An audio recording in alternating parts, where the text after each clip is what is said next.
నిజమే పెద్దమ్మా. పెళ్లిలో అందంగా కనిపించాలంటే టైంకి తిని టైంకి పడుకోవాలి. సీనుబావ రాగానే ఫోన్ చేయండి, వెంటనే వాలిపోతాను. పదమ్మ వెళ్దాం. వెళ్ళొస్తా. వస్తానత్తయ్య. బాయ్ పిన్ని.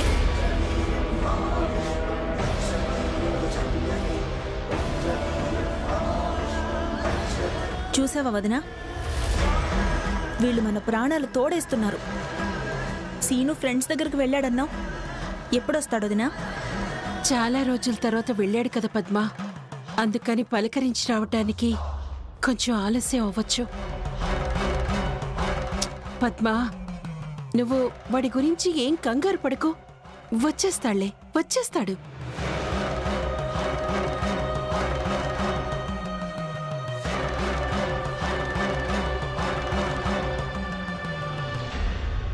డియర్ స్టూడెంట్స్, ఇప్పుడు మనందరం గేమ్ ఆడబోతున్నాం.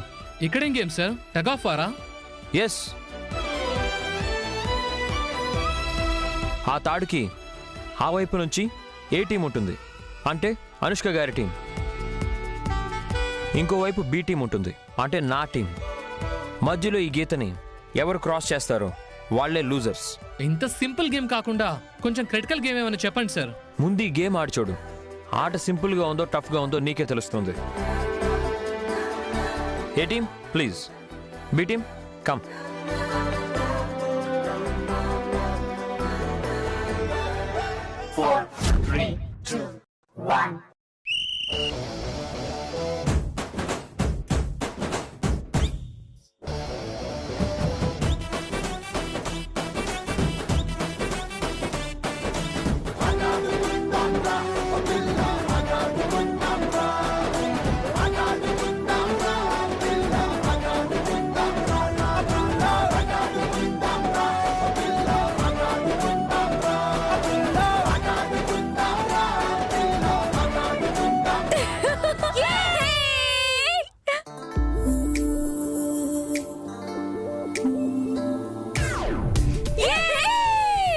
ఏంటి సార్, ఓడిపోయానని ఫీల్ అవుతున్నారా? లేదు మేడం, మీ టీంలో అమ్మాయిలు ఎక్కువగా ఉన్నా గెలిచారని హ్యాపీగా ఫీల్ అవుతున్నా. ఫేస్ చూస్తే అలా లేదే. అంటే మా టీం ఓడిపోయింది కదా మేడం, చిన్న ఫీలింగ్ అంతే. అదేంటి, మనకు పాయింట్ వస్తే ఎగిరి గంతేయాలి కానీ అలా మాడిపోయినట్టు ఫేస్ పెట్టావు. పాపం శౌర్య సార్ ఫీల్ అవుతున్నారే. హలో మేడం, వాళ్ళు మన ఆపోజిట్ వాళ్ళు, ఓడిపోవాలి, అర్థమైందా?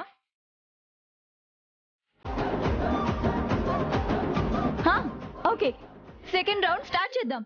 Okay, come on.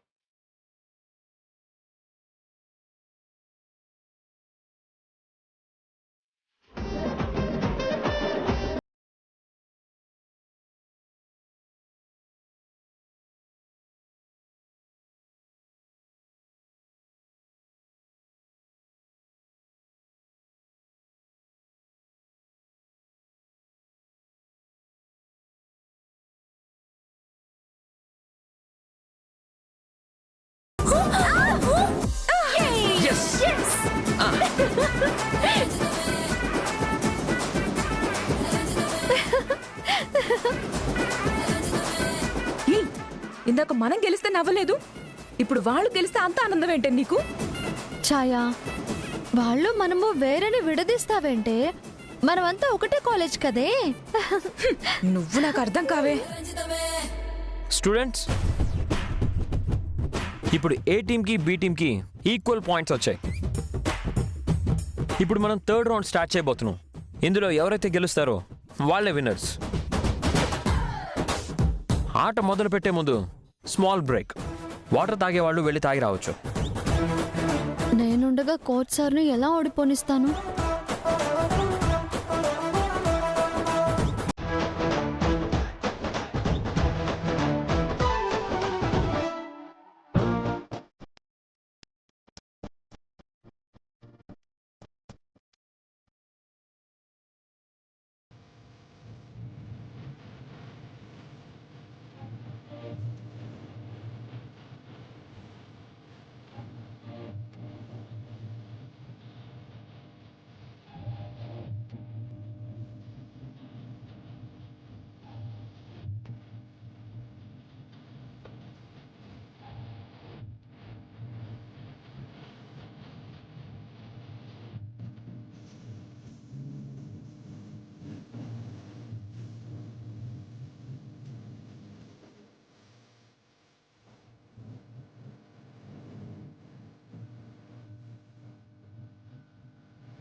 అందరూ వచ్చేసారుగా. ఓకే, ఇప్పుడు థర్డ్ రౌండ్ స్టార్ట్ చేద్దాం. 3, 2, 1.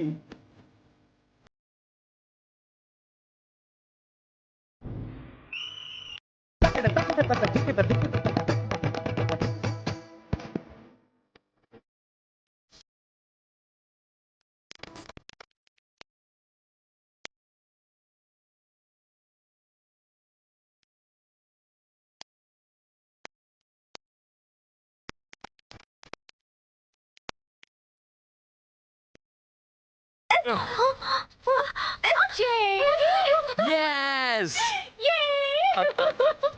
Hey!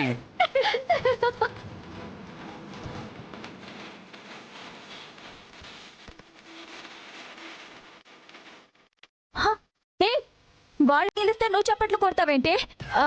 ఏదైనా ఒక కాలేజే కదా మేడం. ఇప్పుడు హ్యాపీనా?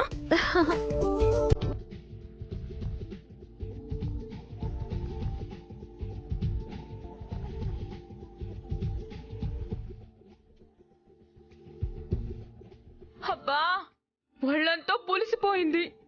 అసలు ఈ ఆట ఎందుకు ఆడించారు, ఎందుకు ఓడించారో అర్థం కావడం లేదు. ఓడించడం ఏంటి ఛాయా? మీరు సరిగా ఆడలేదు, అందుకే ఓడిపోయారు.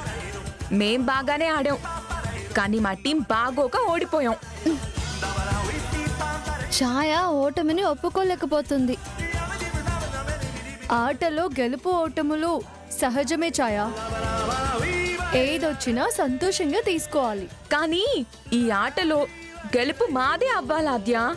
కానీ ఆఖరి నిమిషంలో వానొచ్చి క్రికెట్ మ్యాచ్ ఆగిపోయినట్టు మా చేతులకి జిడ్డొచ్చి ఆగిపోయాం. మా టీం ఓడిపోయింది. చేతులకి జిడ్డు రావడం ఏంటి? నువ్వు బాధలో ఏదేదో మాట్లాడుతున్నావు. పదా.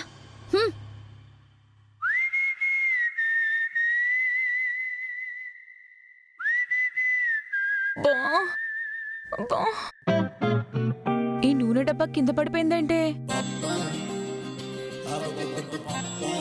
పొద్దున్నే ఎవరి మొహం చూసానో ఏంటో ఈ రోజంతా నష్టమే జరుగుతుంది. అయ్యో, నూనె మొత్తం అయిపోయిందే. మా అమ్మ చూసిందంటే అట్ల కర్ర విరిగేలా కొడుతుంది. పోనీలే ఛాయా, ఊళ్ళో కొత్త డబ్బా కొనుక్కోవచ్చు. వదిలే. ఇది వదిలేసే మ్యాటర్ కాదే. ఫుల్ బాటిల్ నూనె మొత్తం పోయింది.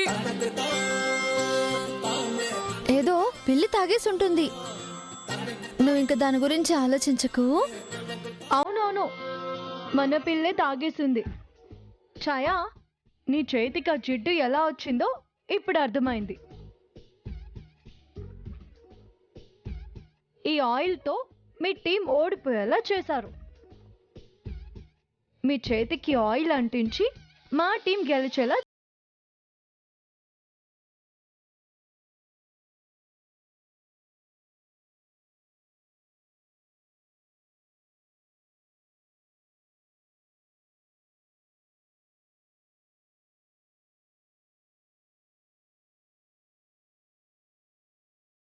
లోనే ఉన్నారు. ఎవరు ఛాయా? అబ్బబ్బబ్బబ్బబ్బా, ఏం యాక్టింగే! ఇదంతా చేసిన నువ్వేరని నాకు తెలుసు. ఏం మాట్లాడుతున్నావు? నేనెందుకు చేస్తాను?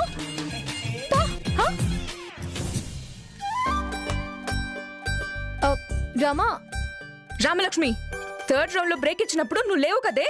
పైగా మేము ఓడిపోయింది కూడా థర్డ్ రౌండ్ లోనే. మా చేతికి జిడ్డొచ్చింది కూడా అప్పుడే. ఇది ఏ పిల్లో నల్లో చేసిన పని కాదు, నువ్వు చేసిన పనే. నాకేం తెలియదు ఛాయా, నువ్వు నన్ను ఇరికించాలని చూడకు. ఉస్సై రామలక్ష్మి, నీకిలాంటి ఐడియాలు నేర్పించిందే మేము. మా దగ్గర యాక్టింగ్లు చేస్తున్నావా? నిజం ఒప్పుకోవే. రమా, మోసం చేసి ఓడించడం మంచి అలవాటు కాదు. చెప్పు, ఎందుకింత పని చేసావు? చెప్పు రామా. ఆ కోచ్ ఓడిపోకూడదని ఇంత పని చేసావు కదా? నిజం చెప్పు రామా, నువ్వు ఆ కోచ్ సార్ గురించి ఇంత పని చేసావా? ఆద్య ఏంటి ఇంత సీరియస్గా అడుగుతుంది? నా ప్రేమ విషయం చెప్పాలా వద్దా? అడుగుతున్నాను కదా, చెప్పు రామా. నీకోసమే ఆద్య. నువ్వెప్పుడు నా గెలుపు గురించి ఆలోచిస్తూ ఉంటావు కదా. ఆ మాటకొస్తే కోచ్ సార్ కూడా నన్ను చాలాసార్లు హాకీలో గెలిపించారు. అందుకే మీరు ఓడిపోకూడదని ఈ పని చేశాను, అంతే. అదేదో నేను ఆద్య వాళ్ళ టీంలో ఉన్నప్పుడు చేయాల్సింది కదే. సారీ ఛాయా, నేను ఓడిపోయినా పర్వాలేదు, వాళ్ళు ఓడిపోకూడదు అనుకున్నాను.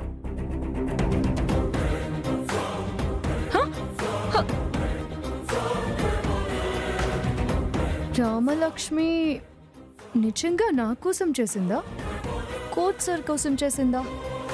నా కోసం అయితే పర్లేదు, కానీ కోచ్ సార్ కోసం అయితేనే. ఈ టైంకి సీను కలుస్తానన్నాడే, నేను వెళ్ళాలి. ఛాయా, నేను ఇప్పుడే వస్తాను.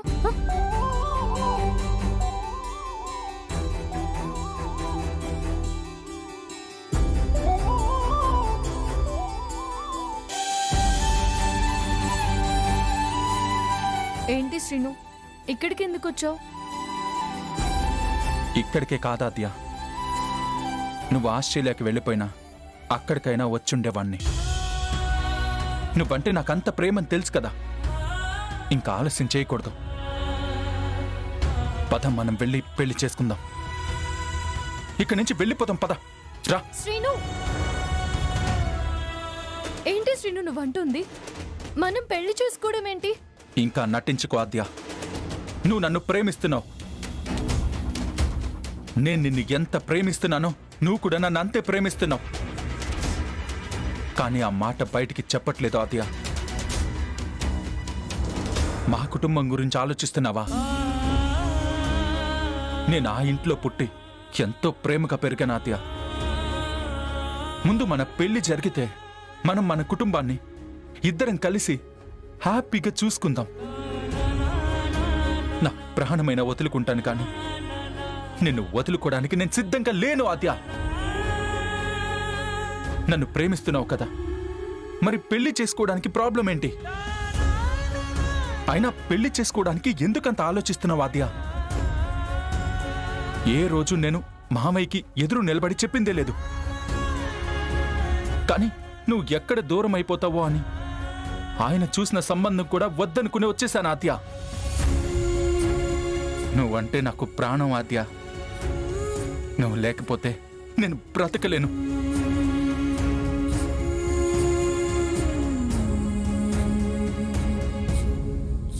ఇంకా నా వల్ల కాదాద్య, నీతో కలిసి బతకాలనుకుంటున్నాను. నువ్వు కాదంటే నేను చచ్చిపోతాను.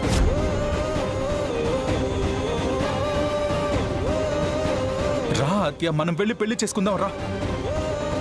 ఆద్య, నీకు నచ్చకపోతే ఈ ప్రపంచానికి దూరంగా వెళ్ళి బతుకుదాం. నేను రాలేను శ్రీను, నేను నిన్ను పెళ్లి చేసుకోవడం జరగదు. నువ్వు చారునే పెళ్లి చేసుకోవాలి. ఇంట్లో అందరి మొహాల్లో ఆనందం చూడాలి. వెనక్కి వెళ్ళిపో శ్రీను. వెళ్ళి మీ అమ్మ చూసిన సంబంధం చేసుకో.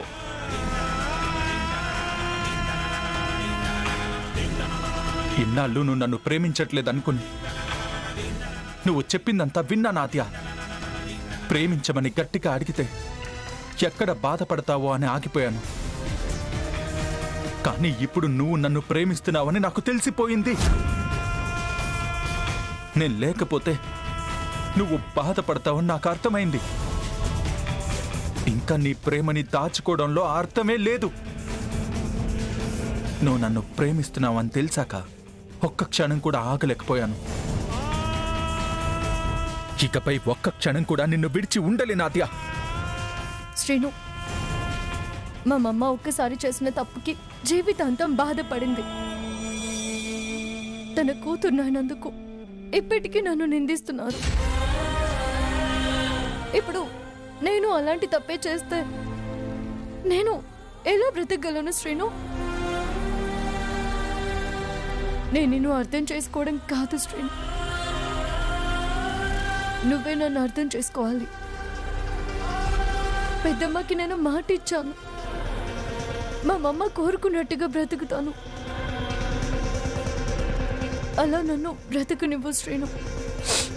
ఇలా బాధపడుతూనే బతుకుతావా? నీకు మనసే లేదా ఆద్య? ఆద్య, లైఫ్ మనకొక అవకాశం ఇచ్చింది. ఇప్పుడు మనం కలవకపోతే ఎప్పటికీ కలవలేము ఆద్య. ఇంటికి వెళ్తే చారుతో పెళ్లి చేస్తారు. నాకు చారు వద్దు ఆద్య, నువ్వే కావాలి. నువ్వు కూడా నన్ను ప్రేమిస్తున్నావు. మనం పెళ్లి చేసుకుని సంతోషంగా ఉంటే తర్వాత వాళ్ళందరూ అర్థం చేసుకుంటారు. వాళ్ళ కోసం మన ప్రేమని త్యాగం చేయాల్సిన అవసరం లేదు. నీకు ఎలా చెప్తే అర్థమవుతుంది శ్రీను? అసలు ఏ ధైర్యంతో నువ్వు ఇక్కడికి వచ్చావు? నువ్వు ఇలాంటివన్నీ చేస్తే నేను నిన్ను తప్పుదోవ పట్టించాను అనుకుంటారు. తప్పు నాదే అంటారు శ్రీను.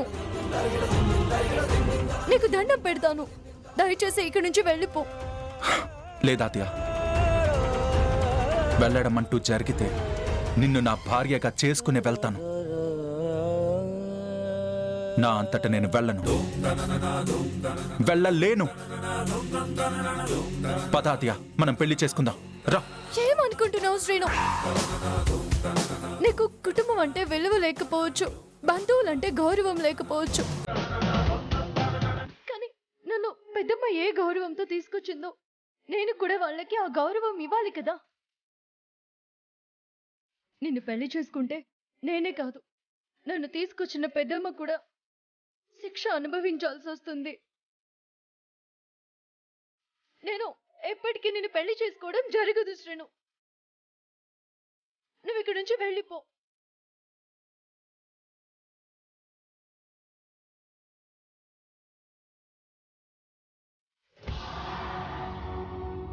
వెళ్ళిపోతాను ఆద్య. ఎలాగో నేను చెప్పింది నువ్వు వినట్లేదు కదా. నువ్వు చెప్పినట్టే వెళ్ళిపోతాను ఆద్య, కానీ ఇంటికి కాదు, ఈ జీవితాన్ని విడిచి వెళ్ళిపోతాను.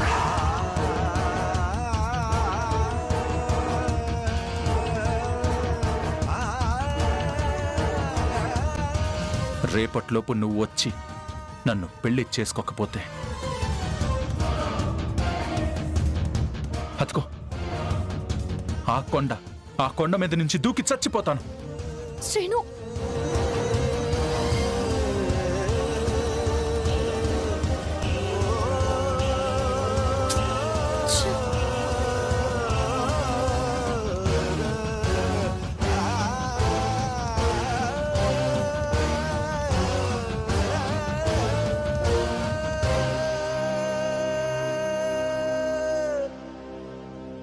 ఎంత పని చేశావు సీనయ్య. కొన్ని రోజులు ఓపిక పట్టుంటే చారుతో పెళ్లి జరిగిపోయేది. ఇప్పుడు బయటికి వెళ్ళిపోయి మన కుటుంబాన్ని చిక్కుల్లో పెట్టావు.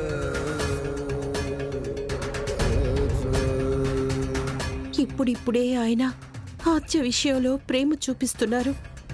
ఇప్పుడు ఈ తప్పు జరిగిందని తెలిస్తే ఆద్యనిక జన్మలో నమ్మరు.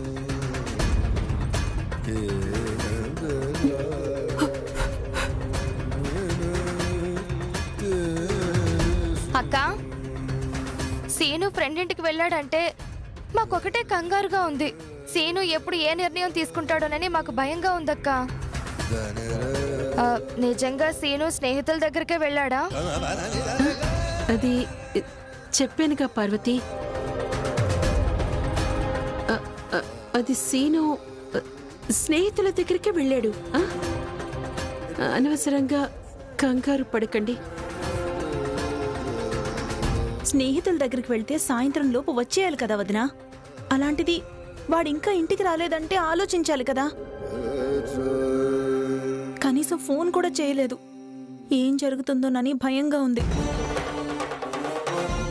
ఎందుకైనా మంచిది ఒక్కసారి ఆద్యకి ఫోన్ చేసి అక్కడికి వచ్చాడో లేదో అడుగుదాం వదినా.